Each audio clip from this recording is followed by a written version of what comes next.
this episode, we're going to focus on a situation that happens often in real security work, which is having to brief decision makers when time is short and uncertainty is high. A high-impact briefing is not the longest or most detailed explanation, because it is the message that causes the right decisions to happen quickly without causing confusion or panic. Time pressure changes everything. Because you have less room to explain nuance, leaders are more anxious, and small wording mistakes can turn into big misunderstandings. Beginners often respond to this by either dumping too much detail in a rush or by speaking so cautiously that nobody knows what to do. The skill is to be clear, disciplined, and outcome-focused while still being honest about what you do not know. A good briefing under pressure feels like a confident hand on the steering wheel, guiding the group through what matters next. The goal here is to show you how to structure and deliver these briefings so that even short time windows produce real defensive progress. Before we continue, a quick note. This audio course is a companion to our course companion books. The first book is about the exam and provides detailed information on how to pass it best. The second book is a Kindle-only ebook that contains 1,000 flashcards that can be used on your mobile device or Kindle. Check them both out at cyber.Author.me in the Bare Metal Study Guide series. The first concept is that a briefing under time pressure is fundamentally different from a report because it is a live decision moment, not a document. In a briefing, you are not only sharing information, you are shaping how a leader perceives risk and what they will choose to do next. This means your message must prioritize the questions leaders are trying to answer right now, such as what is happening, how bad is it, are we contained, and what do you need from me? If you begin with long background explanation, you lose the window where leaders are most ready to decide. A strong approach is to start with a plain language situation statement that orients everyone quickly, then move immediately to impact and status, then to actions underway and decisions needed. This is not about being dramatic, but about sequencing information in the order the brain can use it under stress. If you lead with what matters most, leaders listen more carefully to the nuance that follows. Time pressure rewards structure, because structure prevents rambling and prevents the group from chasing irrelevant questions. A high-impact briefing also depends on choosing the right level of certainty in your language, because under pressure leaders tend to remember confident statements and forget caveats. If you use absolute words without strong evidence, you can trigger overreaction or false reassurance. If you hedge everything, you can create paralysis or distrust. The skill is sober confidence, where you state confirmed facts directly and then state uncertain areas as bounded, with clear implications. For example, you can be clear about what activity has been observed and what systems are affected, while also being clear about what visibility gaps exist and what is being done to close them. This allows leaders to act now while understanding that some details may change. It also protects you if the assessment evolves, because your earlier message was already calibrated. Sober language is not a style preference here. It is a control mechanism for decision quality under stress. Another key element is framing impact in a way that leaders can act on, because impact is what drives urgency and resource allocation. Impact should be described in terms of business function, data risk, and operational disruption, not in terms of how scary the malware sounds. If you believe sensitive data is at risk, you should connect that to what data types and what consequences are plausible, while avoiding overclaiming what you cannot confirm. If availability is threatened, you should connect that to which services could be disrupted and what the likely window is. Leaders often need to decide whether to accept disruption now to avoid larger harm later, and that decision requires understanding the trade-off. A briefing should make that trade-off explicit, such as isolating a service may interrupt operations but may prevent lateral movement into a higher-risk zone. When impact is framed clearly, leaders can make decisions that align with organizational priorities rather than reacting to fear. A high-impact briefing translates technical risk into decision pressure that makes sense. Under time pressure, it is also critical to state current status in a way that avoids vague words that mean different things to different listeners. Terms like contained, mitigated, or resolved can be interpreted as the incident is over, even when you mean only that initial steps were taken. A better approach is to describe status as a set of concrete conditions, such as known affected systems have been isolated, known suspicious communication has been blocked, and monitoring continues for additional scope, due to specific uncertainties. This gives leaders a more accurate mental model than a single status label.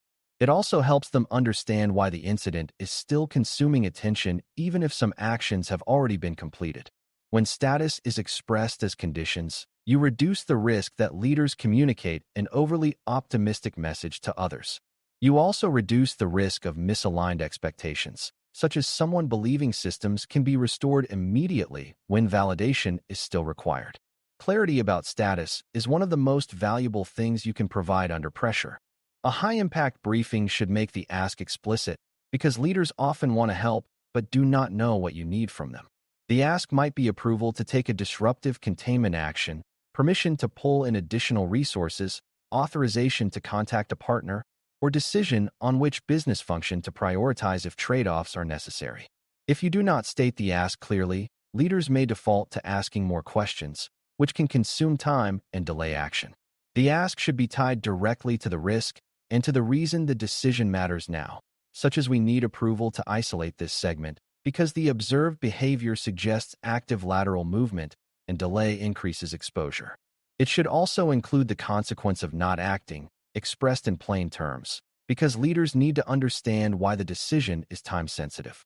This is not manipulation, but responsible framing of decision urgency. When the ask is explicit, the briefing becomes a decision engine rather than a status chat. Another skill is anticipating the 2 or 3 questions leaders always ask and preparing concise answers, because time pressure often leads to repetitive questioning. Leaders usually ask what happened, how bad it is, whether we are safe now, and what we are doing next. They may also ask who is behind it, because attribution feels like it provides context, even when it does not change immediate action. A high-impact briefer is prepared to answer these questions in a way that keeps the group aligned, such as acknowledging attribution uncertainty while redirecting to the behaviors and actions that matter. The point is not to avoid questions, but to answer them in a way that supports decision-making rather than spiraling into debate. This is where the work you have done on calibrating attribution language becomes directly useful. If you can give a disciplined answer that satisfies the curiosity without overclaiming, you preserve focus for what must be decided. Under pressure, staying on the critical path is a major part of impact. It is also important to manage the briefing's time budget intentionally, because under pressure people can get pulled into details that feel urgent but are not decision relevant. A useful mental rule is that details should be introduced only when they change an action or explain a trade-off. If a leader asks for a technical detail that does not affect the decision, you can provide a short answer and then connect back to the decision point, such as the method appears consistent with credential misuse, which is why we are prioritizing identity review and access restriction. This keeps the conversation grounded and prevents it from becoming a technical seminar. It also protects responders because it reduces the number of side requests that distract from containment and scoping work. A high-impact briefing is not a full explanation. It is a guided path through what matters most now. When you keep that discipline, you can cover more essential ground in less time. Another crucial element is acknowledging what you do not know in a way that does not undermine confidence in what you do know, because uncertainty is inevitable.